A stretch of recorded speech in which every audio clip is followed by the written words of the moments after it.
Welcome into a brand new edition of the Gimme the Hot Sauce podcast. If you're watching on YouTube, you can see that we have a guy in a Bulls jersey. It's right between Timmy Whispers and I. This is a Bulls fan, Byron. Disgruntled fan. Who's kind enough to join us. And Stacey King is joining us from his hotel in Orlando, where the Bulls are getting ready to play the Magic on Saturday night. And, of course, Stacey gets the first word before we turn to our man, Byron. What did you think about the trade deadline? I didn't expect a lot of activity from the Bulls, and we got even less than I expected. Well, I mean, we kind of knew going in, and unless there was something that's going to knock off the front office's socks, you weren't going to see anything. They had been talking all along that, DeMar DeRozan possibly, was one of the names that came up, but from the national media. But the Bulls love DeMar, and I think they're going to extend him in the summertime. And and then Zach, once he found out he was going to Detroit, all of a sudden surgery didn't sound that bad, right? I'm not hurt. I'm injured. Wait a minute. He goes, hey, come back in a couple of weeks. Oh, they have to come back all year? He's a smart man. Hey, Zach, like, the hell y'all sending me to Detroit? That's a good way to look at it. There's no question about it. Hey, yeah. and Andre Drummond was the guy who had a lot of interest around the league because of the numbers he's put up in a small minutes role. And then he stays. Again, he played with Vooch against the Grizzlies. And he put up another big game. What was it, like 17 points, 13 boards, something like that? Like 20. It was 21 and 13, I think, last night. He was great last night. Here's the thing about that, Mark. I mean, listen, I've been calling for that all year long. I know. And last night was really weird because the game before they started him, and he did really well. They both played well together. And then Billy made the comment that they got to get more time with these guys. And then they play the next game. And instead of letting Memphis match up to them, they matched up to Memphis and went small again.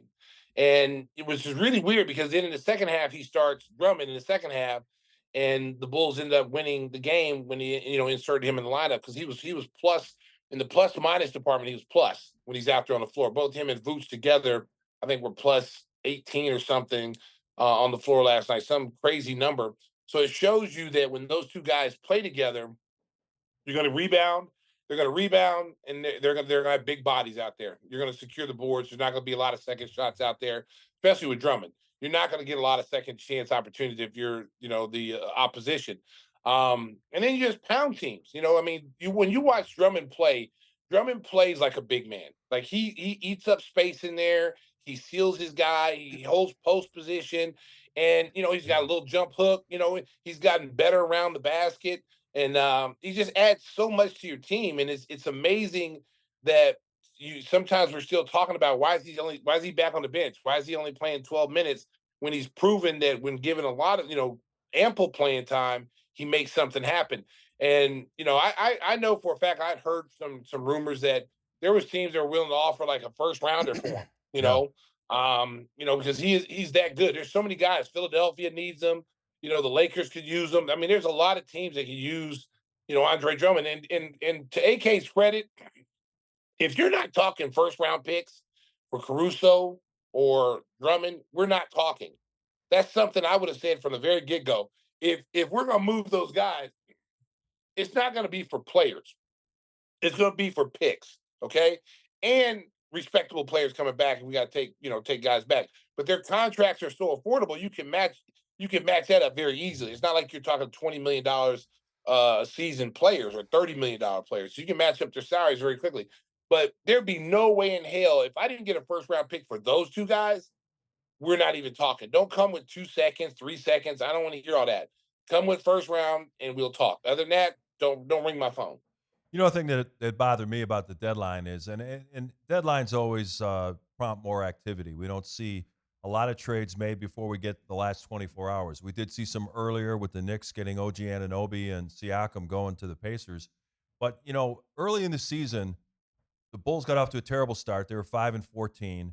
They were looking at ways to maybe shake things up. And we know that Steve Kerr at Golden State loves Alex Caruso. They were talking at the deadline, and the Bulls asked about Jonathan Kuminga. But Kuminga was averaging like 25 points over his last 10 games. He's really exploded. But Kuminga was struggling early in the year.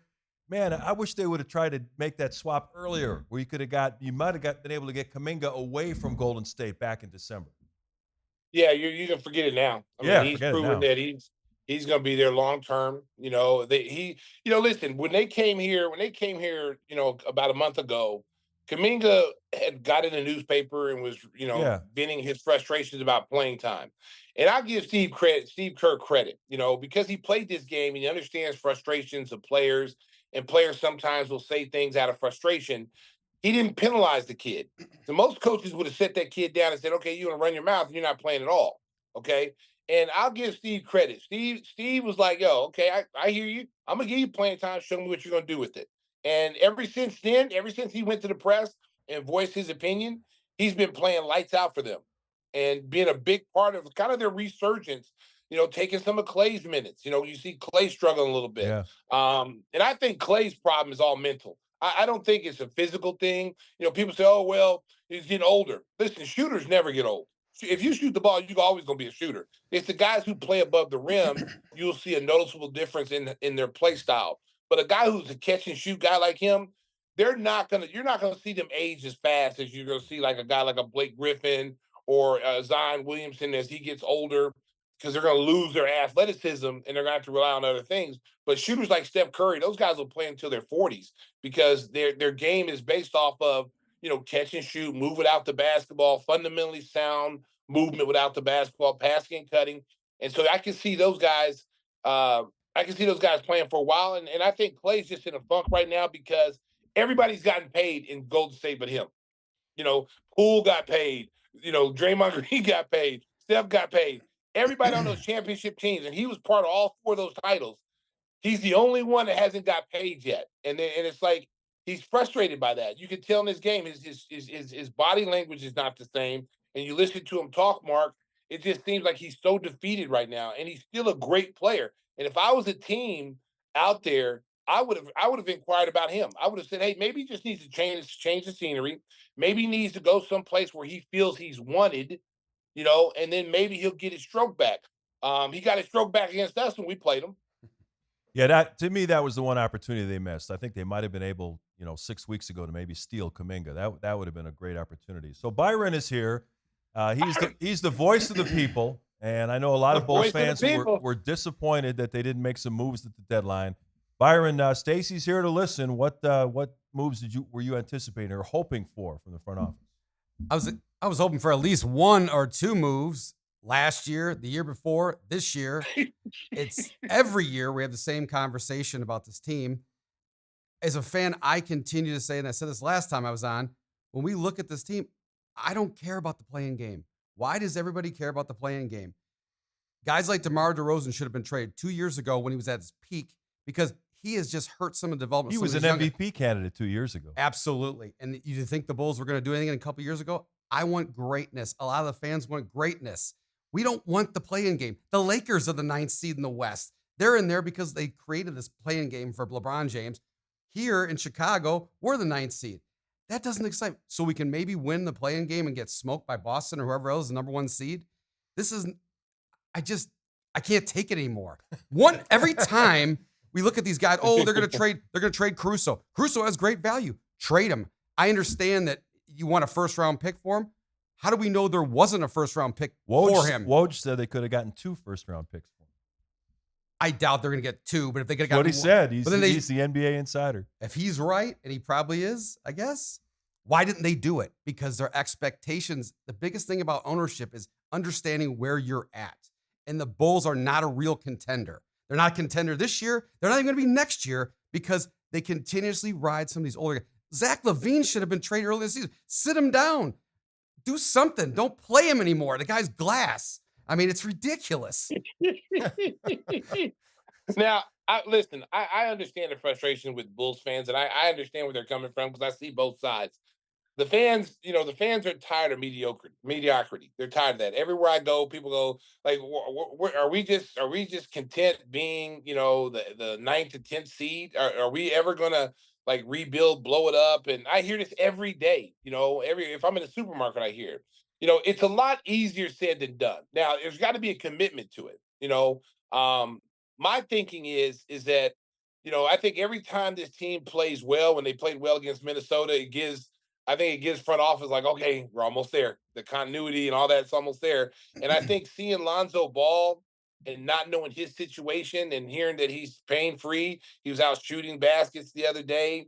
I think that's encouraging to them. I think they're basing a lot of their stuff off of what they look like when he was there compared to what they look like when he's not there. And I think they're holding on to that right now. I think if they feel like if Alonzo can come back next year and play and not be injured and not have that knee is sound and ready to go, they feel like they got a top 4 or 5 team, with the guys they got. I mean, they re-signed Vooch, but I get where fans are saying, hey, you know what? Rebuild, start over, build around Kobe, uh, build around Patrick Williams, your younger talent, and try to secure as much assets as possible.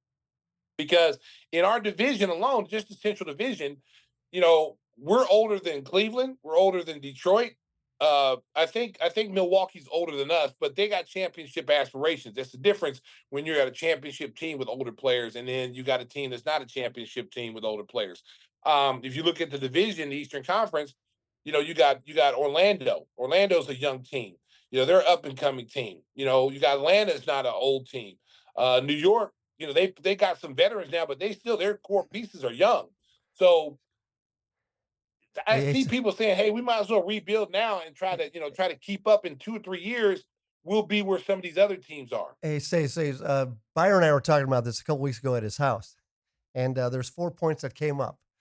That Okay. if you're looking at the trade deadline, there's 4 things you got to consider, and you just brought up one. Are you young? No. Do you have picks? No. Are you going to get a top pick? No. And the last one is very easy. Are you good? No. Better make some moves then if they're all no's because you're in Well, deep well, shit. here's the thing. Here's the thing about that. Okay, because you know, being a general manager and being the guy who's making these moves is very tough because if you look at what can happen, like if I give Zach Levine away, who's a 2-time All Star, 3-time All Star, whatever it is, him, my mindset, I got to get something that's viable in return. I don't want trash. I don't want to give you a diamond and you give me trash back because it defeats the Mhm. purpose. It just puts us further and further behind because we don't. I want at least a good young player with a huge upside. Like if let's say you make that move to with Zach and Kaminga, I want a Kaminga type player that's already shown you that he has the potential to be very good. I don't want to bring back trash. I don't want to bring back a Cameron Payne. I don't want to bring back those kind of players when I'm giving you a player that's gonna help your franchise advance in the playoffs. You see what I'm saying? So when you're going to Detroit, I heard the Bogdanovich, I heard who else was on that Killian Hayes. I don't want any of those players. I'm just Right. gonna be honest with you. I want Ivy, I want a Cade Cunningham, I want a Durant, I want two of those three guys, plus I'll take a salary filler like a Bogdanovich. But I'm getting two young players that have a huge upside, and I'm giving you an all-star caliber player. I think that's a fair deal, if you ask me. So that's what I'm looking for if I'm a GM. I'm not taking trash back. I'm not taking, yeah, I'm just not doing it. I mean, you look at what Detroit did. Detroit, New York couldn't get rid of Fournier fast enough. They've had him sitting on the bench. He was like, matter of fact, he's like one of those cavemen in ice. He's been sitting on ice for like 3 years. They signed him. They signed him as a free agent, a big time free agent from Orlando. Realized he doesn't play defense. They signed Kemba Walker the same year. They went out and spent all this money on those two guys. Where's Kemba Walker now? I think he's somewhere in Taiwan. You got Fournier. They had him on ice. They couldn't even trade him. Then all of a sudden Detroit says, "Hey, we'll take him."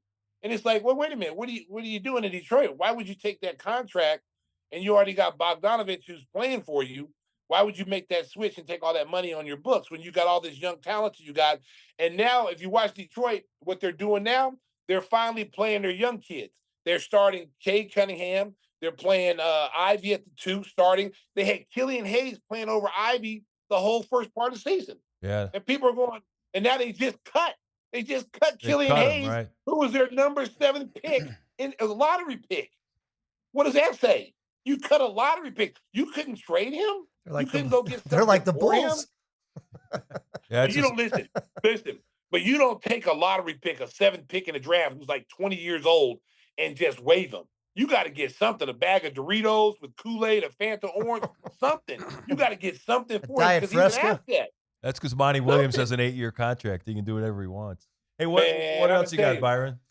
Go off on AK here. Let's hear something about what you think about the GM. Well, I mentioned earlier about DeRozan being traded a couple years. The reason I wanted this, I feel like we haven't had a draft pick in years. You just talked about a lottery pick that went bad. It happens a lot in the NBA for sure. But we need a chance. We have nobody, and we're playing DeRozan and even Levine and guys like Patrick Williams. What is this, third season now? Fourth season. It's fourth season. He's gonna be up for a deal, and we don't even know where he's at because he's hardly played because they're not willing to be bad enough. You have to be bad enough and young enough to let these guys not play well. It's fine. Let them screw up on the court. I don't care. I'm more trying excited. to win now. The mission is to win now. Winning now is not the call. AK hasn't done anything. I've hated the Vukovic trade since day one. I can't stand not having 2 picks. You think the Spurs are upset because they've won like 6 games all year? No, because they have somebody they're excited about going forward. Who do we have? We have Patrick Williams and Kobe White, who, by the way, we're talking about trading him a couple years ago. Kobe White was supposed to be traded. Remember, he was on the block? Yeah, right. They didn't even know how good he was because he was hardly playing. The point is play your young guys. It's ridiculous, man. Byron, that's one of the things I will agree with you on. I've been saying that all along. Is like, a lot of times these teams are quick to get rid of younger players because in their eyes they're not developing fast enough. But you can't develop sitting on the bench. And in this NBA today, they don't practice enough. You're not practicing, not a lot of practice time. So the only time you're really developing is playing time in the game. Now, with Kobe, I'll give Kobe credit. Kobe is an extremely hard worker. He's worked on his ball handling, he's worked on his decision making, and he's turned himself into a guard that'll possibly be an all-star in a year or so. If he comes back next year and plays the same way he's playing this year and finishes this year strong, I think he will be on the All-Star team next year. And that just goes to show you, guys got a chance to play. I said that about Dalen Terry. People say, "Oh, Dalen Terry is a wasted pick." No, Dalen Terry only looks as good as the minutes that he's given. If you give a kid 3 minutes and he's only getting a 2 or 3 minute stretch, he's out there pressing. He's out there trying too hard. He's out there trying to show the coach, I should be out here. The easiest thing for guys to go out there and play and not have any restrictions on them. If Billy Donovan came up to you and said, "Byron, you're going to play 40 minutes tonight. You shoot anytime you want. Just go out there and have fun." Your confidence is going to be beaming. You're going to be shooting the ball from all over the place with confidence. You're not worried about air balls. You're not worried about missed shots. You're not worried about coming out of the game.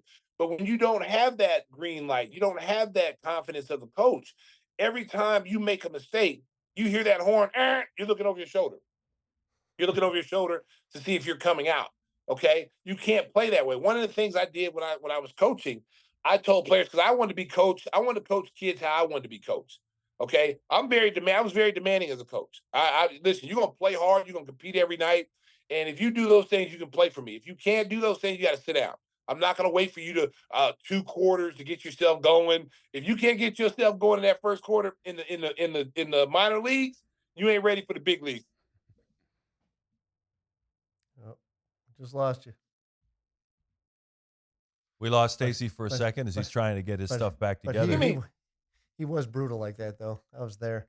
Oh, coaching in the CBA? Oh, my gosh. Yeah. He was tough on those guys. Like, man. Yeah. So There he is. I don't. So as I was saying before, I was rudely interrupted by my phone call. The cleaning lady disconnected you. Yeah. So I'm Sorry. very demanding. I'm very demanding of the players that I coach. It's like, hey, listen, I'm not going to ever pull you out for missing a shot. I'm never going to pull you out for making a mistake, a full speed mistake. But where I will pull you out of the game for, if you don't hustle, you don't come out prepared, you don't follow the game plan, then you're going to come out. If you miss the shot and you're still pouting on one end and your guy goes down and scores, you're coming out. Jeff Sanders. It's simple. It's simple. You're not just gonna come out there and just, you're not gonna pout. You're not gonna pout. We're gonna play hard. We're gonna compete. And that's what you have to know. Guys have to know that. And I think when players know that, and there is an understanding that when you're coming out there to play that way, your coach is trying to give you the benefit of the doubt. Like, I'm not gonna pull you out if you make a mistake or miss the shot, but I'm gonna pull your ass out if you don't play hard. And I think guys respect that, because most guys in professional athletes, they want to be coached. They want structure. They want discipline. They want that. You have to have it if you want to win in this league. You've got to have it. And so when you watch this team like last night, we're playing Memphis is basically a G League team other than Jaren Jackson. And we come out lackadaisical, no low energy in the first 2 quarters, and we allow that team to think that they can compete against us. Matter of fact, after the game, one of the kids got signed for a 4-year deal. Yeah, GG Jackson, a GG 4-year Jackson. contract. Yeah. And you heard me on TV last night saying he's on a 2-way contract. Yeah, go I'm get like, him, why he said. Yeah. man, somebody better go sign him quick. And then all of a sudden we got on the bus. By the time we got on the plane, he had a 4-year deal. So Hey, they that's heard good. me. They heard me talking. Because I was like, hey, AK need to get on the phone and call him. He's And not get gonna on call roster. anybody. Yeah, you were I a don't you were a know. double agent last night, Stacey. You were I working was a both double sides. agent. But Mark, I did not know. Honestly, I thought he was on their roster. I didn't know that kid can hoop. Yeah. That kid looked like a young Giannis. I mean, seriously, he looked like he's 19 years old. He's got the body frame of Giannis when Giannis first came in, like a white. He's so wiry and so long and athletic. He can shoot the ball better than Giannis. He can handle the ball better than Giannis did as a 19-year-old. And I'm sitting there saying to myself, this dude is on a 2-way contract. And they just now realized he had a career high. He's already had a couple of career highs leading up to that game. And I'm sitting there thinking, why is this kid not signed? Like, this is amazing. Like, hey, somebody better get over and get this kid because he ain't going to be long. All of a sudden, we get on a plane. GG Jackson signs a 4-year deal with Memphis. And then Adam turns back and looks at me. He goes, hey, that kid should give you a percentage. Hey, Memphis is going to be something next year to get John Morant and all their guys back, and this kid Jackson. They're going to be a nice Oh, team. the other kid they signed too is that Vince Williams Jr. kid, Yeah. who's a very good defensive player. Because people are saying, oh, where are those guys going to play on Memphis when all their guys come back? Trust me, they're going to play. They're gonna play, Those guys can. That GG can make shots. He's fearless. And then, the Vince Williams kid can defend. He can guard anybody on the floor. So they'll just plug into places where, some of the guys they've lost, that have gone to other teams, they'll just plug in and they'll have a nice team. Well, we mentioned the Knicks getting Bogdanovich and Alec Burks, which is really going to solidify their bench. I think they're the second best team in the East right now. You look at Dallas, they got our old buddy Daniel Gafford and P.J. Washington. Oklahoma City gets Gordon Hayward. I think those are the three big winners. What did you think, Stacey? Well, I think the Knicks got stronger. The bench got stronger. They got some veterans. They got two guys, in Bogdanovich and then Burks. Burks. Burks has been there. Alec Burks has been there in New York, so he knows Tibbs' way. Tibbs didn't want to part with him the first time. Nope. Damn calls. So everybody, so they're guys that can. There's guys that can come in the game, give you some minutes. They can score the ball. Bogdanovich still can shoot with the best guys in the league. I still don't think they have enough to beat Boston. I don't think they have enough to beat Philadelphia and and Milwaukee. I just don't. I think when you look at their best players, unless they act like they pull a Detroit Pistons where you just got a bunch of no-name, hard-nosed, gritty guys, which I think they do. I think if you look at their roster, when we talk about dogs, they got like a whole pen full of dogs, like a whole pen full of pit bulls. And that will give them a shot to beat some teams. But I just don't know if they have enough talent to knock off, at least two of those top three teams. Well, they're going to get Mitchell Robinson back for the playoffs, and our guy Jalen Brunson's playing like an all-star. He had 40 points in each of his last two games. Well, he is an all-star. I mean, like a superstar. He's playing like a top 15 player in the league right now. Yeah. Well, listen, he was playing like that in Dallas, and now he's on a bigger stage. And I think, you go from Dallas and you're playing in New York, you're in the Mecca, and he's got the media, he's got a big city to play for. So everything he does now is magnified 10 times more than it was in Dallas. So you see how valuable he was to Dallas. And I think if Mark Cuban had that to do all over again, he'd have backed up the Brinks truck and signed him to whatever he needed to sign him for. Yeah, because the Knicks got him in a bargain contract, like 4 years, $100 million. He could have got a lot more. But that Gafford to Mavericks, Gafford to Mavericks, and then P.J. Washington to Dallas was huge. Yeah. I've always liked P.J. Washington from Charlotte. P.J. Washington is a versatile guy that can play multiple positions. He can defend his position. He can shoot the three. So playing in Dallas with Luka, he's going to get a lot of opportunities. And what does that say about Grant Williams? I mean, like they signed him as a big free agent, and all of a sudden they're like, "Oh, this guy sucks. Let's get him out of here." And they moved on him quick. He wasn't even there a whole year. And so So now you go out and get, and I'm not saying he sucks. I just think that, he's undersized for what they need in the Western Conference. He's 6'6", they say 6'7", but that's with high heels on. And and I think when you look at PJ Washington, he's 6'10", he can shoot the ball, he can defend, he's athletic, he runs the floor. He just gives you a bigger body. And then you bring Gafford on that team, a young center to already go with the young center that you got, Lively. So now you got two rim protecting bigs back there that can run and jump. Dallas might have upped their ante a little bit in the Western Conference. They might have moved up now. But the key for them though is Kyrie. Like, hey, when is he gonna play? Is he hurt? He's always hurt. He doesn't play consistently.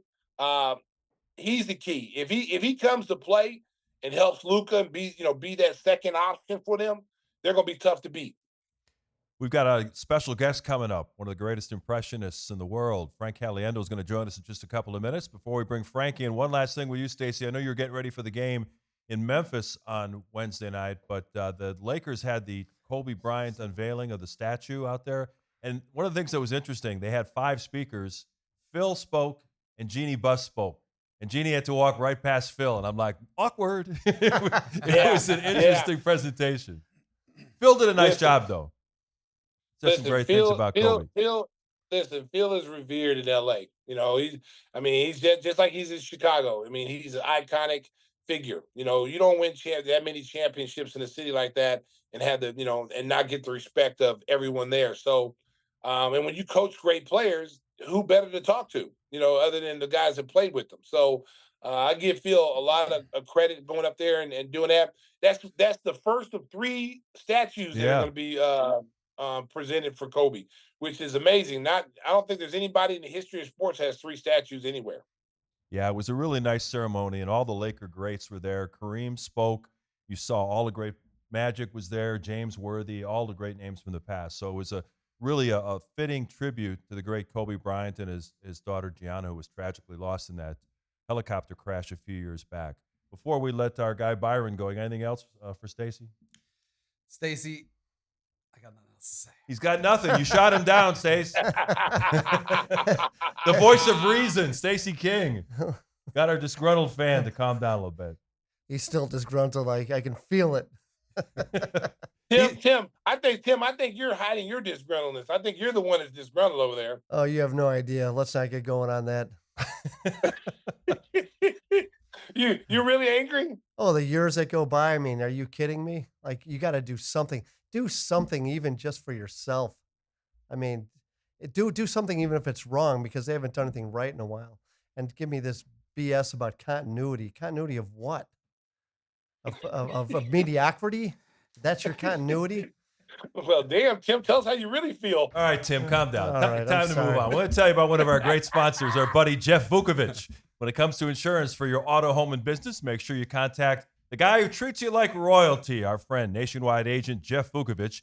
You can reach him at jeffvuk.com. That's jeffvuk.com. And if you're not watching on YouTube, I'll give you the phone number right now. It's 847-825-4783. Give him a call and tell him your friends at the Gimme the Hot Sauce podcast sent you. Stacey, you got the jingle ready to go? Nationwide is on your side. Hey, very nice. We'll see if Frank Caliendo can sing the Nationwide jingle. That's coming up next. next. He can pull it up. A special treat. Frank, the master of impressions, next on Give Me the Hot Sauce. We have a special treat for you coming up. We're going to bring in our special guest on this edition of the Give Me the Hot Sauce podcast, one of the most talented impressionists in the world. Frank Caliendo is kind enough to join us for a few minutes, getting ready for Super Bowl Sunday and a lot of things to come.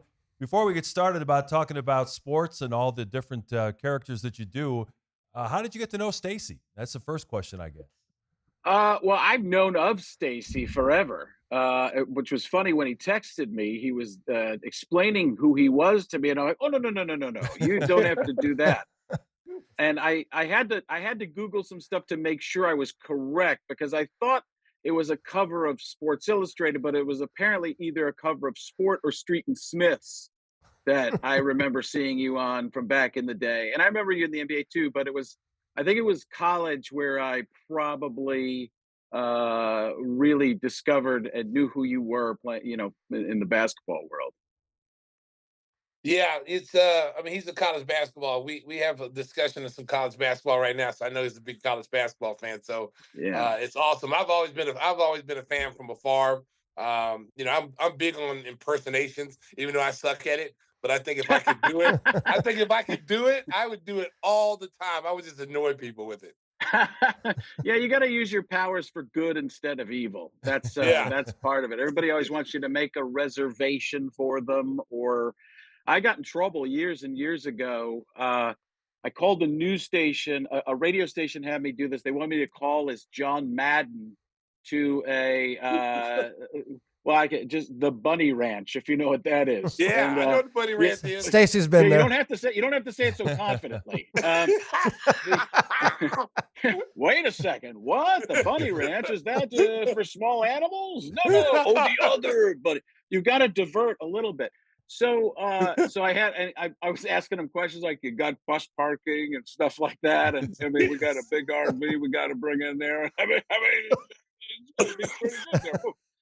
So there was that, and then I that didn't make John Madden love me, and then I called into a news station. Actually, I might have confused two things at the beginning, but later I called into a news station and said I was John Madden and wanted to quit, and they were going to put me on the air and all sorts of stuff. This was before the internet was really where it is today. Today, it probably would have gone crazy viral, even more trouble. I just got calls from PR people like, "Don't ever do that again. You'll be in a lot of trouble." But I called up and said, "Yeah, I don't want to do this Monday Night Football thing anymore." And they're like, "You don't want to do it?" "No." And they're like, "Is this John Madden?" "Yeah." And they're like, "Have you been drinking, Mr. Madden?" "You better believe it. And it wasn't good from there. So I've never been the type of person to like antagonize other people with this stuff. I've been more of a presenter and throw it out there kind of stuff. But every once in a while, I get lured into something that gets me in trouble. And as I've climbed up the ladder, I no longer put myself in those positions. Even when people try, I'm like, hey, let's just stay away from that for now. I used to try to do my ex teammate Bill Cartwright. I used to do his voice all the time, and that was one of my favorite ones I used to do. He couldn't stand. I mean, he used to throw basketballs at me, and he told me he cursed me. Frank, he said, "Let me tell you something." He goes, "Hey, let me tell you something. You're gonna lose your tonsils, and I'm gonna laugh at you." And you know what? I lost my tonsils. He laughed at me. So that was one of my favorite ones to do. I can do all the kind of guys with the scratchily voices like Phil Jackson, hey, hey, Phil's got that deep, Yeah. so I can do those kind of voices, but I wish that I need to you need to have a class. You need to teach a class on how to do this kind of stuff. I can already tell where you do the rumble voices very well, where it goes in the back of your throat. Yep. I remember Cartwright of being almost Muppety, wasn't he? He Yeah. was like a kind of it was like you go more Grover with it, Yeah. and he had the free throw where he would do Yeah. this, didn't he? It would go all the Yeah. way around. Yeah, so there's, I mean, they're kind of they're kind of a thing, and that kind of thing. And if you break it down and add it, it becomes Patrick Mahomes. That's they're one of those kinds of things right there. Yeah. And which is a cross between Bert and Ernie, or it's somewhere between Kermit the Frog and Fozzie Bear. Ah, Waka Waka. And in the middle, you get Patrick Mahomes if you add a little Texas to it. Hey, speaking of Wow. football, it was a big day in Chicago here with the Hall of Fame announcement. We had some ex-Bears that got in. Devin Hester, probably the best kick returner in the history of the game, was elected as Not well. probably the Yeah, best. as The well best. as as Yeah. well as Steve Mongo McMichael, who's just undergoing a courageous battle right now with ALS. And I was wondering what John Madden would think about those two guys getting in the Hall, especially since Mongo finished his career in Green Bay with your favorite player, Brett Favre. I mean, that's the greatest thing you could do. If you're not Brett Favre, to play with Brett Favre, that kind of thing could get you into the Hall of Fame. I mean, when you play with a guy that has that much ability, you start to think of the things you've done and the things you haven't done. Boom! And it's only. I mean, it's so funny. Chicago. You go to different. I was born in Chicago, by the way. I was born. My family's from Elmwood Park. Okay. I'm Italian, so we're only allowed to talk about a third of the family legally. So that much. I was born in Elmwood Park, and then when I was 4, we moved to Wisconsin. So all the stuff that was in our house was from family in Chicago that would send us stuff, Bears stuff.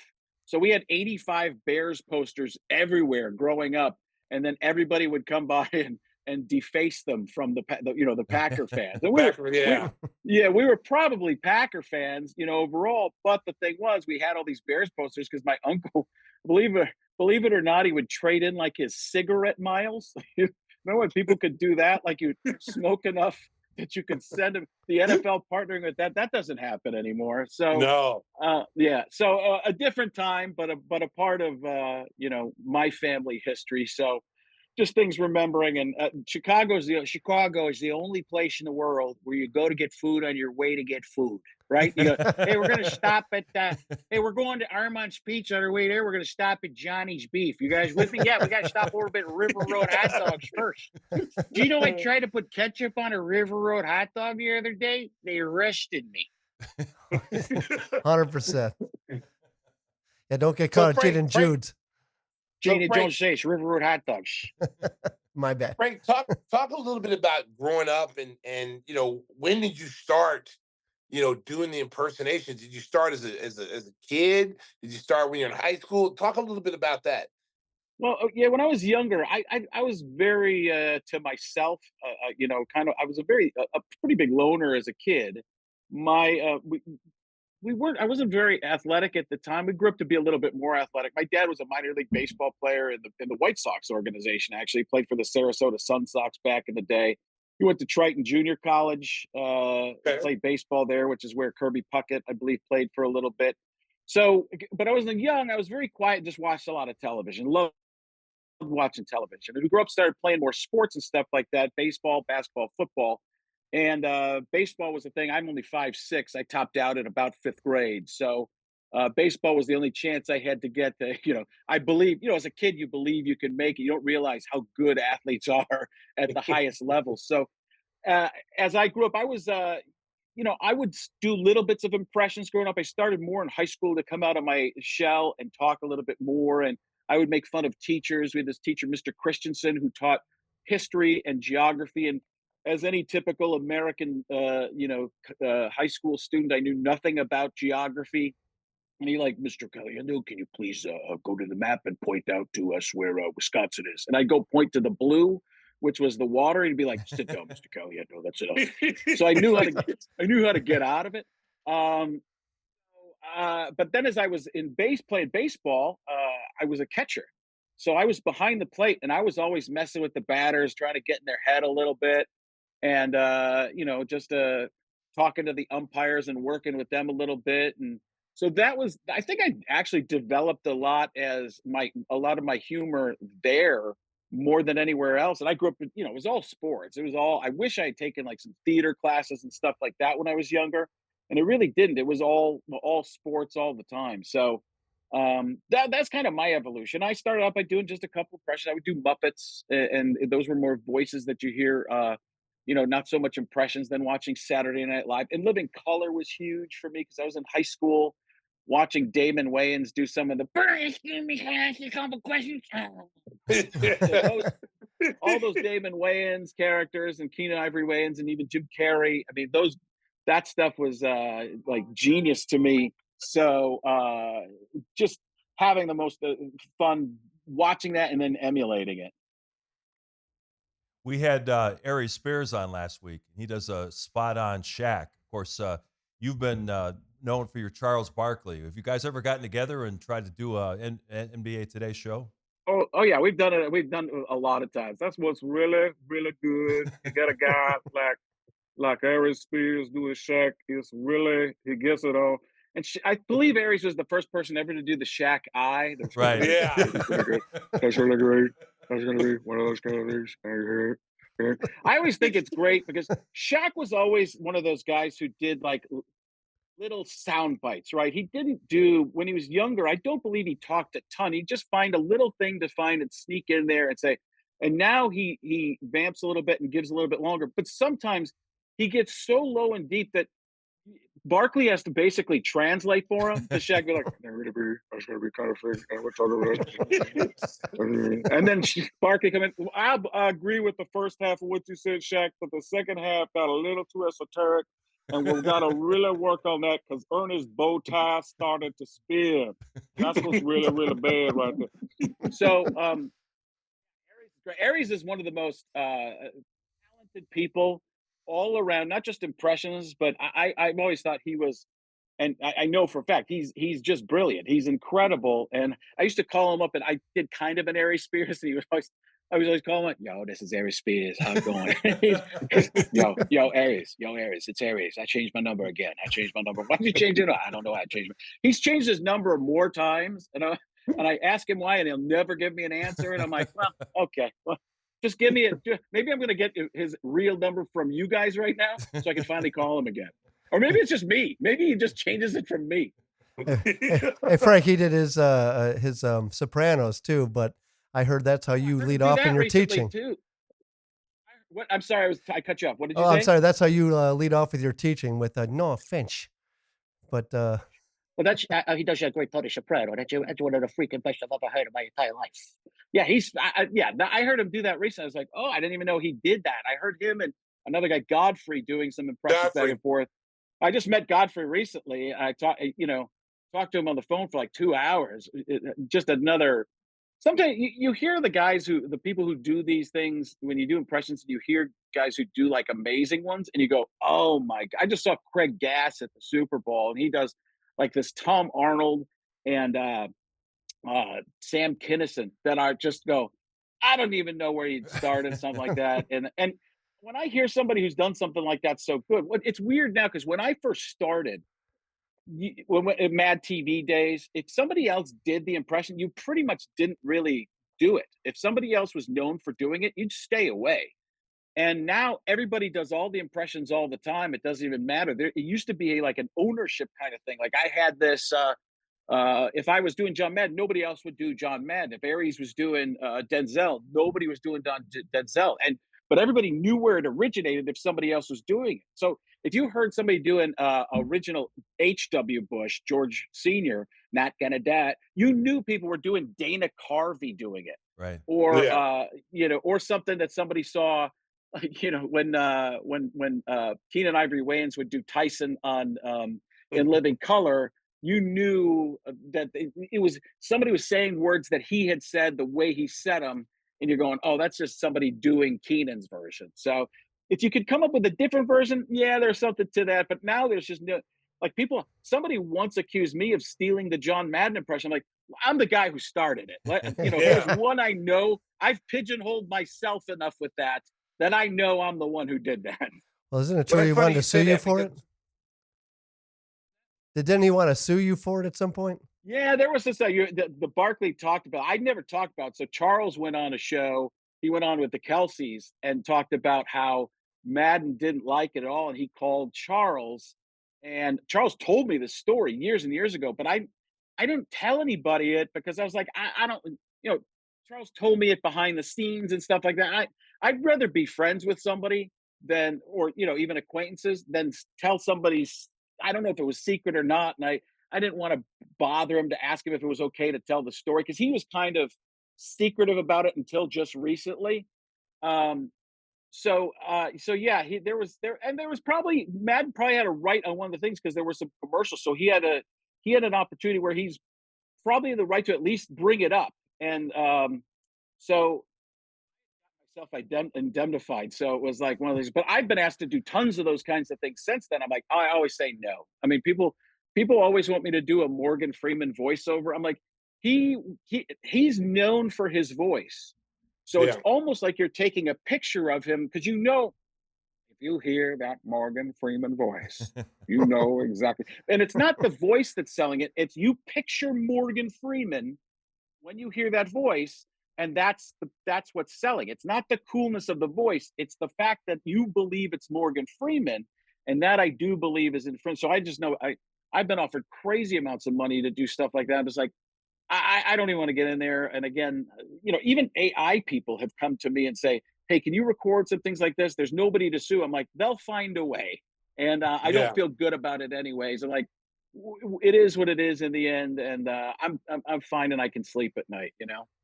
Yeah, that's we were talking to Aries about with the Cat Williams situation, and basically comics taking other material from other comics and trying to pass it off on their own, and how now that's a big thing. And Aries was saying that's been going on way back in the day. Like it's not something that just happened now. It's just something that I think people are brought to light about it. Well, I do think that I think that people. I'm not saying it's okay because I would never say that because it's. But I think people get so big and fast at a certain time where they don't know what to do and they panic. And then if somebody brings them material to do that a writer saw or something like, they don't ask questions. I think that happens sometimes. And again, it's not right. And even if somebody might see something, and you can happen where you see something and then you accidentally do something that's really close to something somebody else did and not realize you'd seen it, uh, but it doesn't make it right. It's one of those things where you go, I don't know what to do. I know that's happened to me, to other people who've seen stuff I've done. One guy one time went up in Orlando, Florida before me and did a John Madden bit that was basically my bit. And I'm like, well, what am I supposed to do now? You just did my bit. He goes, oh, I thought you were Daryl Hammond from Saturday Night Live. I was like, Oh, well, either way, boy. why would you go up and do an impression before a guy who's going to do impressions and steal somebody else's thing? So it's, in sports, and even I think music, what do people do? Like Kobe, if you watch Kobe, a lot of Kobe moves are very Michael Jordan like Yes. moves. There, the pivot and the fadeaway jumper, even the way he positioned his arm on the shot was closer to how I think Michael would, elevate and shoot. And I don't know if Kobe ever said that he was, emulating, but as a kid, you watch guys and you go, "Hey, Jordan," and you do that, or you do whomever you're watching growing up, and you start to learn how they move. It's just like an impression, right? It's Yeah. you learn how they move, and then you change it into your own kind of thing. But in comedy, it's really looked down upon. That don't do that. And I don't watch. I watch almost no comedy. I rarely do. The people I do watch are people I would never have any material, anything like, and it's every once in a while somebody like a Dave Chappelle or a Bill Yeah. Burr, where I just watch and go, "Oh my gosh, this is genius." But I could never deal with all the blowback from all this stuff that they're going to get for what they're doing. But it's most of the time they mean and are talking about something different than what is coming at them. People are listening to it and going, "Oh, that's awful that you do stuff like that." You're going, listen, it's a joke. It's a lot of tone. We've lost tone, but that's not the way the world is. Hey, Frank, our buddy Tim Kelley does a pretty good Christopher Walken Ugh. impersonation. Do you have that in your arsenal? I'm sure pretty much everyone does. It's been a long time. That's the thing. You hear so many of them. There's low, there's high, there's in the middle. That's the thing. That's the power of cadence. Like you don't always have to have the impression dead on with the pitch of the voice. You can have just how the person talked or their personal dialect. You can get close to a Shaq by dropping your voice, kind of dropping down and mumbling it, right? You can get there. It might not be great, might be as good as might not be as good as somebody like Ari Spears, but you can get there and people know who you're doing because of the essence of what that voice is. The old school version of the Christopher Walken, which so many people do, would be the William Shatner, the Spock, that kind of thing. Everybody knew to pause in the wrong spot. So people would know how that would fit. Now an impression like a Morgan Freeman, it is more important to get that tone really close because you're really trying to get that there's a specificity there. There's a definitely locked in sound that everybody's looking for when you hear. Although Morgan Freeman and a guy named Josh Robert Thompson, who does the best Morgan Freeman of anybody, he actually I think dubs for Morgan Freeman when when they don't want to pay Morgan Freeman the extra money or he's just too busy to come in and do something. He it's so good that you're just listening going, oh my gosh, you need that dead on impression to be there, that on voice to be, it's not really an impression most of the time is an over the top version of somebody too. Whereas a sound alike voice is a little bit different.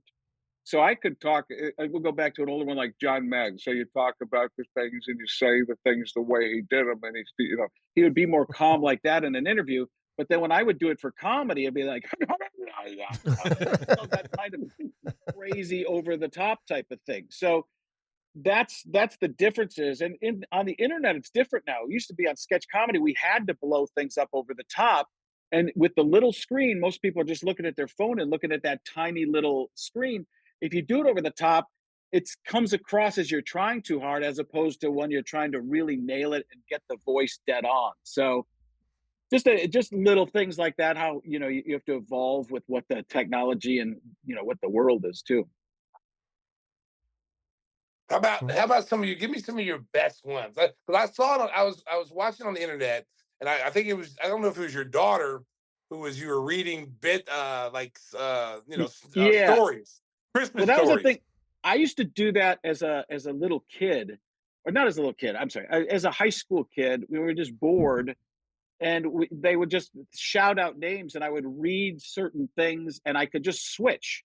I wasn't I'm better now than I was at the time, but I could go from a Stephen A. Smith to a Bill Walton, unbelievable, to even to the John Madden there, and then you try to figure out, go to the old school George W. Bush, to Donald Trump, quite frankly, to Barack Obama, to Joe Biden. Folks, come on, what are we doing here? And so I could go from voice to voice like that. Maybe a Jeff Goldblum, to John C. Riley. Did you touch my drum set? Did you touch my drum set? So I could go back and forth to those, because I love the Robin Williams, when you go from voice to voice, and who knew what you were going to be next? That was the kind of thing I loved as a kid. So I was like, oh, I kind of do those types of things. Now, sports just happened to be the way I got in, because I was on the NFL pregame show. Yeah, that's where I saw you for the first time. And Jimmy Kimmel brought me on doing the John Madden for President thing. And I just knew sports because like I said, growing up, I just knew sports references. So I always fit into the sports world, the sports talk shows, because I knew, like, I think I might have texted you, Stacey, when we first started texting. I might have texted you something about Granville Waiters. I mean, Yeah. and I mean, I remember all these players. I was going Bill Walton there, and the history of centers, the big men in Chicago. We go back, Stacey King. We go before that. We go to Luke Longley. We find guys. Look all the way back to Granville Waiters, 25 and hairless already. So 25 years. Hey, Frankie, did you see that? Me, I was gonna say, did you see that clip last week where Morgan Freeman was at a college basketball game and he grabbed the jersey of a guy who was going to inbound the ball, and the guy slapped away his hand, and then he came back up to him, realized who he was, and apologized later? I mean, that could be a good bit. Oh, yeah, that's what. Listen, son, if you realize who you just slapped at, because I've played God, and you might be seeing me someday. I'm the one who's up here taking a look at where you've been and what you've been doing. So let's pay attention next time. And I'm also going to do the voice of the airport in, I believe, Birmingham, Alabama. Hey, Wow. Frank, I heard you hate dentists and doctors. Can you tell us a little bit more about that? oh, I'll tell you, I've always been this kind of just recently I had two teeth. I hadn't been at a dentist forever, and so my teeth. I have two teeth. One tooth has been broken for a long, long time, and I went to go have surgery on it. I went to the dentist recently, got my teeth cleaned, and then got the two teeth have to be extracted, and they're old fillings, silver fillings, so they expand and contract, and then they just break the tooth apart. So I was having problem with the right one. So I went in, I was going to have oral surgery. I went in, my blood pressure was 232 over 130. I had some type of anxiety attack. I had no idea this had never happened, anything like this to me before. I had to put off the surgery. And I've been, I've been on some blood pressure stuff and all sorts of stuff before that. But yeah, it didn't make me love going to the dentist anymore. So I have that set for a couple weeks from now. But I don't know. I just turned 50 on January 19th, so I figure I'm trying to stay alive. That's basically what I'm doing to see my kids grow up. They're both in, my daughter's about to enter college, and my son has been at ASU for a couple years. So, um, yeah, so that's where I'm at right now. I Did we hear lose ya. Stacey? Stacey loves the dentist. We share a mutual one. What happened to him? We lose him? Maybe I just shot faked him, and he went and did the DeAndre Ayton, where he's just standing there after Jokic did the fake, and he's watching the ball. That's probably true. Looks like we got a Stacey screen capture of King's his room. returning, ready for action. Where was he? We'll find out after this. No, it's the cleaning lady. Oh, I'm in the hotel, guys. It's ringing the doorbell. Oh, Lord, help me, Jesus. I've seen that movie. Hey, you know what? You need to be quiet, Tim, okay? You need to be quiet over there. All right? I'll be quiet. So do I want to think which one I want you to do now. Do Donald Trump. I want to hear Donald Trump. Well, a lot of people, quite frankly, Stacey, you're doing a great job, a very good job. But let me say this: there are quite a few people who are asking me to do me, and I'm doing it very, very well, and tremendously well. And quite frankly, I've got them down to 3 words: probably, quite frankly. That's all you really need to do. Is just go probably, quite frankly, probably, quite frankly, probably, quite frankly, probably. Oh my goodness, it sounds just like him. Hey, this political Yeah, campaign is going to be off the rails. I mean, doing Biden and Trump. I mean, it's amazing that a country of this size and this power is going to run basically 2 80-year-old men who can't remember their name. I mean, that's Yeah, got to be the great fodder for the comedians. the 2 old, they're Statler and Waldorf, the 2 old guys from Right. the Muppets up in the balcony. Why do we always come here? I guess I'll never know. It's like some kind of torture. I have to watch the show, folks. The hand gestures give me in the facial expression. Windshield wipers on the bus go back and forth. They do. They do.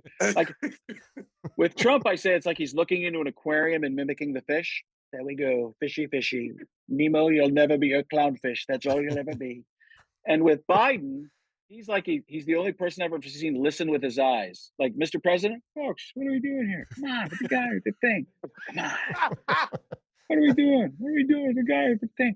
I don't have to tell you. We got the red states and green states. He did that the other day. I know, red states, green states. Merry Christmas to my campaign. Okay. And I try to not be. I'm not really political. I'm kind of a middle of the road person, anyways. But it's one of those things where, man, I think you're right. We're looking at this and we go, geez, we're picking between 2. Maybe a Jedi Council would be good. Maybe we could do that. Let's try for that. Jedi Council. Oh my God. Yoda man, for you're president. Yeah, you've done Yoda too. in Yoda the for past. president. Yeah. Almost as old as Joe Biden I am. There we go. Oh man. Stacey, got anything else before we let Frank go? How about Robert De Niro? That's right here, huh? Is that what you want, Stacey? Huh? Is that what you want? Huh? King me. Are we playing chess right now? Because if you did, I'm the one who just got king, huh? And you two, you're pawns. You're pawns. Huh? You hear that? We You hear got what it. you're doing right there? We're doing? And then you can go Pacino, where you don't know where he's looking anymore. When he was younger, he had that dog day afternoon, and way up here. And then, wow! Suddenly he was a Southern colonel. Yes, go. What about Pesci? What about Pesci? See that my Joe Pesci? I do that. I do the very, very, very, very quiet Joe Pesci. This one right here where I'll duck your freaking block off. Frank, have you got anything coming up that you want to tell our audience about? I'll be out. I'm gonna be in Chicago, I think in May. It's not on sale yet, but I'll let you guys know too when I'm gonna be at the Improv in where is it? Schaumburg. Schaumburg? It's Schaumburg, yeah, Schaumburg, out there. So really looking forward to that. And I'm just frankonstage.com is where all the tour dates. I've got a bunch coming up that some of them haven't been posted yet, but frankonstage.com and then at Frank Caliendo on all social media. If you can't spell Caliendo, which a lot of people seem to struggle with, it's the letter C, the word alien, and the word do. C alien do. At Frank C alien do. Don't ask me why. I'm not allowed to tell you. We're gonna have to take a show trip out there, Stacey. I know me and Tim will be out there at the Improv to check you out. Mark's coming too. Yeah. I'm going to work on my Stacey King for that. I'm going to get my Stacey King. There's definitely, you're in here. This, and Stacey, it's in there somewhere. I know I can find it. You know what? I used to. I used to have a high voice, and then all of a sudden I started doing Bill Cartwright, and I've been cursed. You got to get the "Give me the hot sauce" yell down though, and we're gonna be sending you some of Stacey's signature hot sauce that you can enjoy. Yeah, let me see if I can emulate that yell. Give me the hot sauce. Give me the hot sauce. Give me the hot sauce. That was like Scatman Carruthers. You remember him? He was you all alone. Transformers. Autobot, transform and roll out. Stacey, give him a little D Rose. Too big, too strong, too fast. Too big, too strong, too fast, too good. Well, it's right here. Here we go. He's got his own signature bobblehead doll too. He's selling everything. You know? We got the Stacey King gift shop going on. You know? Frank, we don't turn nothing down but our collar, baby. It's a job out there, baby. Frank, thank you so much for joining us and entertaining our audience. It was really a pleasure having you on for this past half hour or so. We look forward to seeing you when you come to Schaumburg this spring. Thanks, guys. I appreciate it. Frank Caliendo, our special guest on Gimme the Hot Sauce. We'll talk a little more football and whatever else other nonsense we can think of when we wrap up the show. Wow, that was a blast talking to Frank Caliendo. Stacey, did you see that clip with Morgan Freeman with the kid? Did you see that one or not? Yeah, where he grabbed the basketball player. Yeah. The basketball player turned and like almost backhanded him. And the larger question was, what was he doing? That was like a small school game. I'm like, what's Morgan Freeman doing sitting in the bleachers in the front row there? It was a funny clip. Man, he had to have known someone there, or he was seeing maybe a grandchild. I don't know. But when the kid ran back and apologized, that was hilarious. I think that would be a good bit for Frank to do. Oh man, well, the first thing is like, I mean, the kid was. I think he was a home team. Yeah. And so like, you know, I don't know what would make, you know, I don't know what made Morgan grab his shirt, but he did. But the kid got kind of like was agitated, like you know, like tried to slap him or something. Like, dude, really? It's not even that serious. And Frank, showing his wit, immediately went to the God impersonation. You know, it's like, voice like God. Hey, speaking of that, go ahead, Hey, Stacey. let me tell you this, Tim. You need to work on your Christopher Walken. Oh, really? Yeah, really? you need to go. You need to work on your Phil Jackson. You need to go to Frank's class and learn how to do it the right way. After hearing him do his Christopher Walken, hey, listen, you're like, it's like going to like, it's like the it's 2 like weeks in a row I'm getting bashed. What's going on here, Mark? What's going on? No. Hey, what I was going to say is I didn't want to embarrass you because I felt terrible with Aries Spears. No, last week I'm fine. Don't worry when he about says, well, I could hear you on that. You know, it's like, hey, personally, I think Tim does a really good impersonation. I can hear some of that too through Mark, anyone's I think he does a impersonation. good impersonation if we never heard anybody else do it. Wow. But since we've heard the pros do it, I think it's time to. You know what Stacey does a great impersonation of? What's that? I'm going to go to Florida with you. That falling through? Oh, we're supposed to leave yesterday. Oh, yesterday. No. Stacey's working. I'm on the road. Excuse me? I'm on the road. Oh, are you? We're supposed to go like on the 15th. Oh, is that right? How's those tickets coming along? Oh, they're ready. Mm-hmm. Hey, we don't need you guys airing your dirty laundry in the podcast. Oh, no, that's part of the deal. People want to be part of the show. I noticed that behind the scenes that Frank's Christopher Walken was a lot deeper. You can do.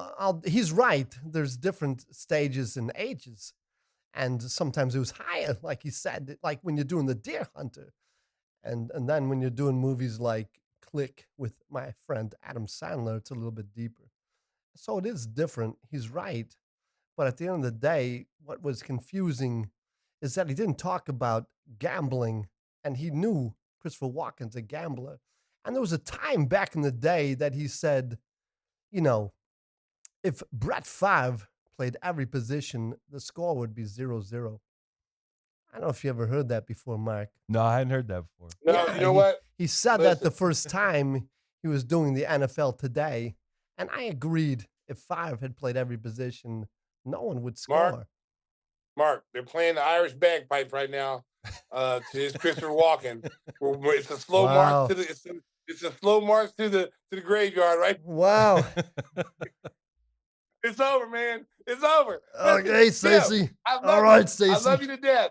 I love you to death. And but it's over. Thank it's God. over, man. I mean, I can It's stop over. doing this on the show. As long as Oh, he doesn't listen. try to do Tyson, then Yeah, that would be a lot man. worse. I still think my Tyson is better than Frank Caliendo's Tyson. I mean, it's ludicrous to think I can't Okay. do Oh, Tyson. Jesus. Yeah. Oh, succotash. Oh, my God. That's right. I thought Oh, I it's taught a terrible. putty Stop. tat. Stop. and I've then- heard It's enough. like I've heard Showtime at enough. the Apollo. We got to get the cane and drag you off. Oh, get Please- the guy, sweep him off please the stand, grab man. the cane. Yeah. Jeez. We've- grab off the it stage. and bring me off the stage, will you? All right. So since Christopher Walken's been banished from the show, why don't you tell the folks in your own voice how they can get some great hot sauce? Yeah, they should just go to the website and hit in GIMME, thehotsauce.com, or go to Jewel and pick some up. There's no sales or anything, but it's going to be great on your food. And It's Super Sunday coming up. You got to run out to Jewel. you stock got up. to head out there. I Yeah, mean, you put it gotta on your stock up. chips, You put it gotta- on your yeah. dip, put in your buffalo dip, spice it up. Otherwise, it's going to be boring. I mean, Yes. the game's usually boring anyhow. Someone's going to blow somebody out, so you might as well blow up your tongue too with some hot And of sauce. course, it's GimmeTheHotSauce.com, GIMME. It was interesting how Frank spelled his last name, C Alien Do.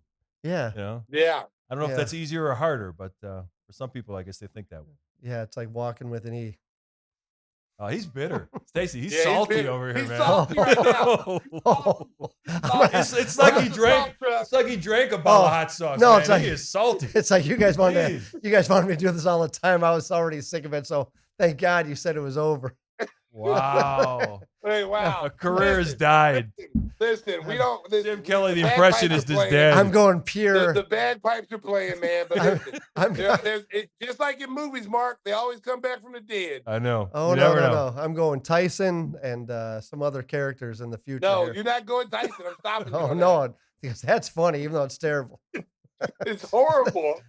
I think cartoon characters is your next Yeah. option. Yeah. That's about all you're good for. I got some of those. All right.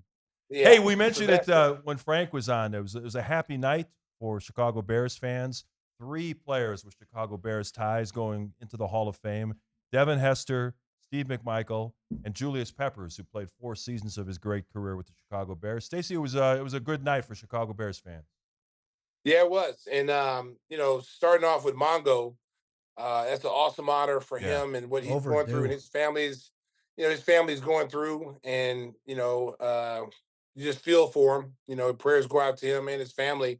But he's gonna get to hear it, he's gonna get to know that he's going in, before anything else happens. You know what I'm saying? So you always want those guys to always want guys to be able to be celebrated while they're here. You know what I'm saying? It's you hate when it's like that, when they're passed away and they start, they get these awards later on. Give them their flowers when they're here, man. And I'm glad he's gonna get his while he's here. Devin Hester, I mean, arguably the best kick returner, punt returner in NFL history. Changed the game as far as showing the importance of having special teams, how important special teams was. I mean, that guy single-handedly can win you a game, at any time. Walk-off punt return, walk-off kickoff return. And then play some wide receiver too. It wasn't like he was just one-dimensional. Played some wide receiver too. He had a couple 50 catch seasons there with the Bears. And then Julius Peppers. I mean, you just knew that Julius Peppers was going to be in the Hall of Fame. He was dominant when he was in Carolina. He's dominant when he was here with the Bears. So, having 3 Bears go in there, that's awesome. Yeah, I heard a trivia question driving over here today. There were only 2 players who played in a Final Four and also in the Super Bowl. Julius Peppers is one. You know the other? Yep. Antonio Gates, is he one? No. No. Heard this on ESPN 1000 on the way over. I don't know. Was it no, it wasn't Tony Gonzalez. The hint they gave, which is a good hint, is this guy played high school basketball in Chicago. Fred Hoiberg? Oh, is it Randall L? That's a good guess, but wrong. That was one that they tried with. Simeon Rice? No. God dang, really? Played in the Final Four and in the NFL. And the Super Bowl. Oh, the Super Bowl. Super Bowl and the Final Four. Wow. Oh my God, that's Should... Donovan McNabb. There you go. Stacey got it. Oh, now he one. wasn't. Yeah, He didn't yeah. play. Obviously, he was not a big player at Syracuse, but he did get in the game. So Yeah, he got in the game. He got in there and brought a towel in there and handed it to somebody. in a couple to seconds. Carmelo Anthony, yeah. There you go, Carmelo. Hey, man, go just cool off for a little bit. No, seriously though, that's an amazing feat. Yeah. Not to make light of that, to be able to play two sports and then be productive in two sports and play for a national championship and a Super Bowl. That's pretty cool. So, cool. Stacey, you're going to be in Atlanta on Super Sunday. You're going to get some lemon pepper wings and watch the game, or is it going to be a field trip for the whole team? What's going on Sunday? Well, Mark, I think I am going to get some lemon pepper wings. Yeah, so we're gonna watch. I'm gonna watch Super Bowl. I got family there. Okay. So I'm gonna watch Super Bowl with my peeps, and it should be a good one. I think it's gonna be a good Super Bowl. It's a pick 'em, to be honest with you. Yeah. I think if you look at both teams, they're both explosive on offense. I think San Francisco has a better defense, but I think with Patrick Mahomes, man, you can never bet against Patrick Mahomes. I think he's the next Hall of Fame quarterback like Brady. This guy's going to win as many Super Bowls as long as he's healthy. I think you're seeing him go on his run right now, and I think at the end of the day it's going to be a high scoring game. But I think Kansas City's going to win. Yeah, I agree with you. Kansas City's defense has really improved this year. They've been shutting teams down. They took Lamar Jackson out of his game. I think they're really going to shake up old Brock Purdy. So I'm picking the Chiefs as well. Never bet against Patrick Mahomes. So I know, Whispers, you're the ultimate contrarian, so you're going 49ers. I'm going 49ers with MVP. As? Who? Come on. There's only one guy. It's not going to be Purdy. McCaffrey. Well, if they win, yeah, there's a good chance. I'm going to go over 160 yards, 2 touchdowns, and he's my MVP. I'm going to call it out ahead of time. It is. That's a huge game. That is the fact. Yards? That would be the factor for him to be the MVP. 160 plus and 2 touchdowns. We're talking total yards, receiving. Yeah. Both. I'm going to say 68 catches. On top of it, he's going to be one of their top receivers as well with 68. I tell you the X factor is Debo Sanders. 100%. I think Debo is the guy that you really gotta keep an eye on, because he's been banged up going into this Super Bowl. He's got a chance to heal that shoulder up, and in the NFC Championship game, just having him basically as a decoy, really helped the 49ers. So I think he's the X factor for them, and I think for Kansas City, it's their whole receiving corps. They started to get better at the end of the year, and they started catching balls. They dropped so many balls this year, which is one of the reasons why Kansas City had to go on the road and play in the playoffs as much as they did this year, because their receivers were awful. They were awful. And so now they're starting to catch the ball. They're able to run with Pacheco. Pacheco reminds me like a mini Walter Payton. That guy never goes out of bounds. He matter of fact, he's looking to hit people. Like, he gets through. Most guys, once they get through that first line of defense, they're looking for a hole to break out and go 70 yards. He's like, screw 70 yards. I'm looking to hit somebody. He's actually my second pick for MVP. Seriously, I think it's a year of the running back for the Super Bowl. Because he's like once he gets to that second level, Mark, he gets to that second level, and you're like, okay, just cut to the left and you're going 70 yards. He's looking for somebody to hit. It's like, no, don't run into somebody. The object is to get away from him. But he's looking to hit people. But I think if they can run him, and that will help the passing game, and you don't have to rely so much on Patrick Mahomes throwing 40 times. But I just think that Kansas City, they've been here before, and they'll be here again. Oh, my doorbell's ringing. I got more people coming in here. Oh, Lord have mercy. I don't need anything. Thank you. Minibar. It's minibar. Yeah, thank you. Of course, the whole world will be watching the Super Bowl on Sunday and looking at the commercials and having get-togethers. It's almost a national holiday. But here at Give Me the Hot Sauce, we always provide you with a service. We give you some recommendations or maybe some things you should avoid watching. Whispers, you want to start us off on what do we watch? Start us off, Whispers. Oh, I watched the Spotify basically docu-series, which is called The Playlist. Very, very well done.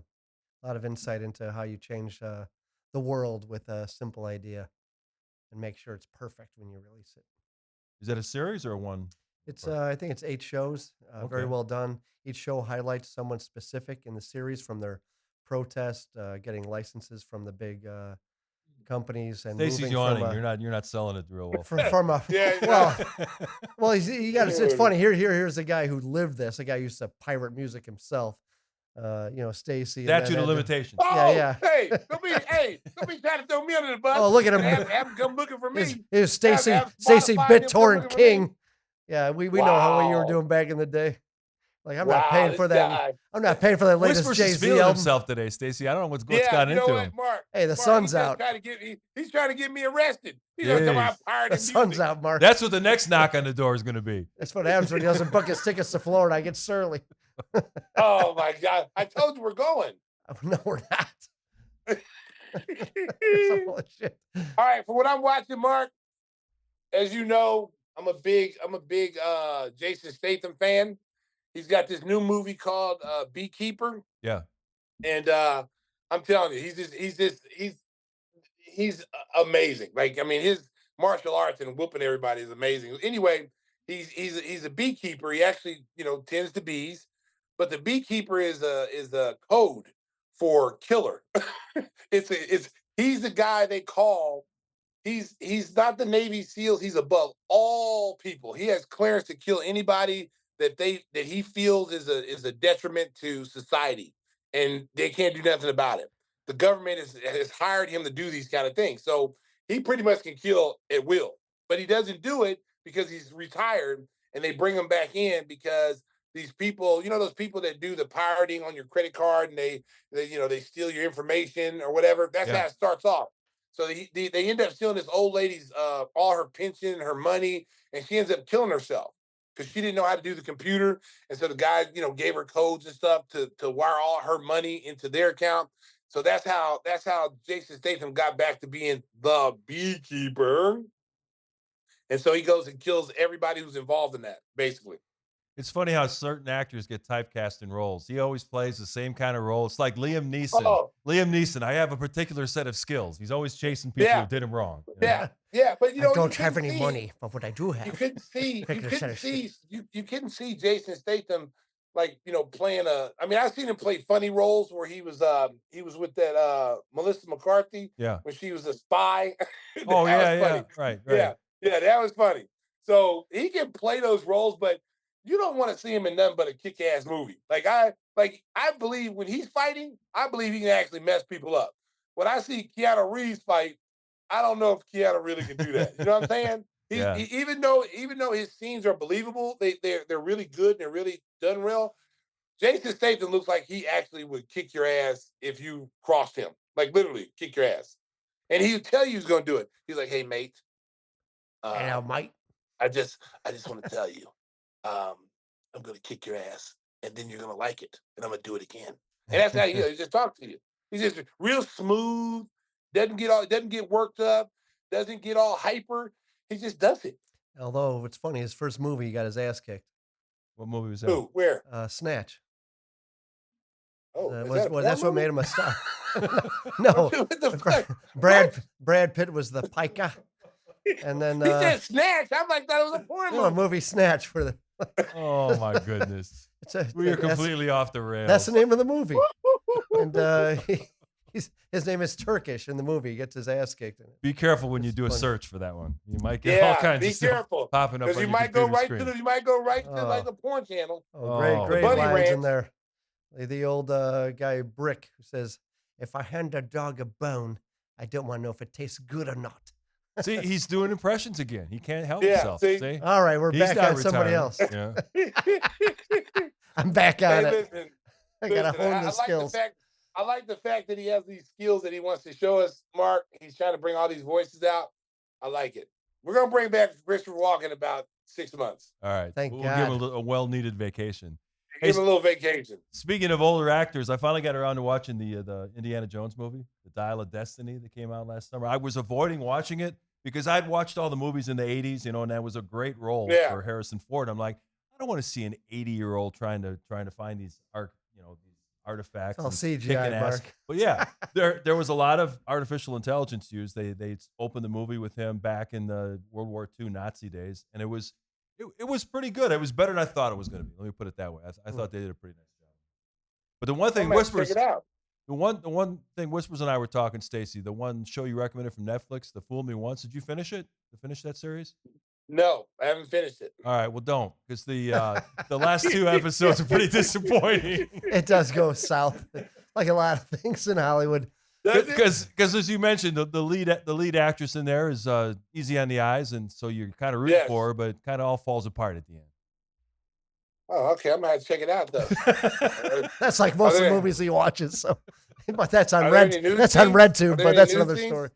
No, but in Tim's movies there are, Well, Yeah, Snatch. Snatch. Well, that's on RedTube as well. But that's another story. All right, we're gonna get out of here because Stacey's got he's got things to do. He's in Orlando. He's probably going to Disney World, having dinner with Mickey Mouse and all the rest of that. And Yes. yeah, It'll so mouse around. hey, tell the folks about Windy City Limousine. People are going to be traveling to Super Bowl parties. We want to make sure they stay safe. Yeah, listen, if you guys are going to be out and you're going to be out to Super Bowl parties, make sure you call Windy City Limos. They are the best. They got the best drivers. They got the best service. I use them constantly every week. I use them to bring me to the show. I use them to bring me to the airport.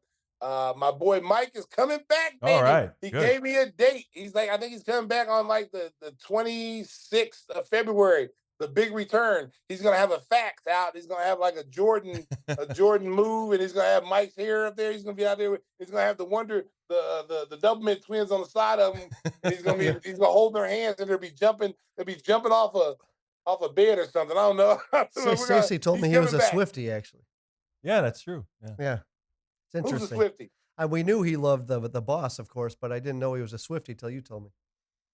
Oh, hey, I'll tell you something else to watch. I meant to tell y'all this. Okay. Hey, since you brought that up, Bruce Springsteen, watch the making of The We Are greatest the night World. of pop. Yeah, I heard Greatest that night was of pop good. ever. Did you see it? I haven't seen it yet, but I Yeah. heard it was good. It's Oh awesome. my God. It's amazing. It's amazing. I did not know, like when you see the video, it's just like, okay, everybody got to their spots, whatever. But how hard it was to get all these people Yeah. to commit, how hard to put the egos to the side. Everybody wants to be, everybody has their own superstardom, to get all those people together to make that. Man, it was amazing watching that. And then come to find out that Prince was invited and turned it down. Yeah. Mhm. And because I don't know if he didn't want to work with all those people. And those are one of those things, like, think about the people who turned it down, who didn't do it. Because they did that Live Aid first with Geldof, and that was a success. So then they came out, the We Are the World, and to get Michael Jackson to commit at his optimal prime, like he was the biggest superstar at that time. Well, it's Quincy Jones. Quincy Jones. You had Lionel Richie, Smokey Robinson, Kim Carnes. I mean, and the people who were interviewed, like you see, like Huey Lewis. If you see Huey Lewis now, he doesn't look like Huey Lewis. Right. Oh, he back had some then, issues. Huey Lewis looked like Patrick Swayze back in the 80s, right? With the Yeah. big hair. And Kenny Loggins came on. I didn't even recognize Kenny Loggins until the show was ended. I was like, who is this guy that keeps talking like he was there? And he didn't look like none of the people that were there. And it was Kenny Loggins. Did you see him, Tim? But it's the same. They show. Yeah, I did. But then they show a clip that they showed in the George Michael documentary that they show again in this show when George Michael starts singing. The reaction from the other stars, like they all started to look at him like, "Oh shit, that guy can actually really sing." They Oh, yeah. and one of the guys is Bruce Springsteen. He literally goes, "Huh? Like what is Wow. that?" It's really funny to watch. The same thing happened with Cyndi Lauper. It's like Cyndi Lauper comes Can in really with this sing. screaming, yelling voice, and like Michael Jackson sings his part, and he's got this velvety voice, and then all of a sudden they go to Huey Lewis because Prince was supposed to be where Huey Lewis' spot was. They had all these spots where all these guys were supposed to sing, and since Prince didn't show up, they moved Huey Lewis over there because they thought his voice matched up with Kim Carnes and Cyndi Lauper. But when those guys start singing, right, Michael Jackson like looking at him like, are you really going to put these people on this show? Because Cyndi Lauper has this really like crazy voice, like this New York, like I'm whining, and you can just look at Michael Jackson going, really? Yeah, like, who invited her? And then she could who say, invited her to? Who invited? But it was a great documentary. I sit up there and watch the whole thing, and I get into that kind of stuff, man. That was awesome. Where is that available? Netflix. It's Netflix, yeah. Okay, all right, I'll check that out. Yeah. All right, Stacey, we're gonna let you go. I gotta go too. I got a Windy City Bulls game. Yeah, you got a Windy City game. Yeah, man. yeah. Oh, it's called the Greatest Night in Pop, actually. They're playing the Magic, so I'll get to see their team. They got a pretty good team. They got Jed Howard on there, DJ Wilson. The Magic had a good team, and the Bulls only had 8 guys yesterday because their two-way guys are all with the Bulls because they thought there might be trade moves. And they hadn't made sure they have enough players. They were short. Are they sending them all back? I hope so. I hope so. I was talking to Bateem yesterday up in Memphis. Man, great kid, man. I was telling him my experience in Turkey.